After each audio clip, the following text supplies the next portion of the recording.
কিছু কিছু ঘটনা মানুষের আজীবনের চেনা যুক্তিগুলোকে এক সেকেন্ডে ভেঙে গুঁড়ো করে দেয়।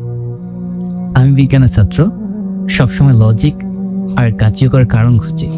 অর্থাৎ আজ যখন খাতার মাথায় এতটুকু সত্যি লিখতে বসেছি, তখন বাইরের আষাঢ়ের কড়া মেঘ ডাকছে। সেই দিনে সেই অভিশপ্ত রাতের কথা মনে পড়লে এখনো আমার হাত কাঁপতে থাকে। সেই দিন আমি আর আমার বন্ধু রফিক মোটর বাইকে করে গ্রামে ফিরছিলাম। নিঝুম রাত, ঘড়িতে তখন আনুমানিক 2:30। দুপাশে মাইলের পর মাইল খাকা করছে। ফসলের ক্ষেত, কোনো জন্মানবের চিহ্ন নেই। হঠাৎ রফিকের প্রচণ্ড প্রসাবের বেগ হলো। ও বাইকের পিছনে ছটফট করতে করতে বলল, দোস্ত একটু থামা। আমি বাইকটা রাস্তার পাশে একটা বিশাল প্রাচীন তেঁতুল গাছের নিচে থামালাম।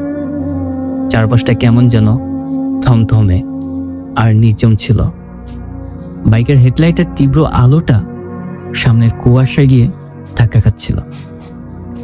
রফিক তাড়াহুড়ো করে তেঁতুল গাছের একদম গোড়ায় অন্ধকারের ভিতরে চলে গেল। আমি বাইকে বসে একটা সিগারেট ধরালাম।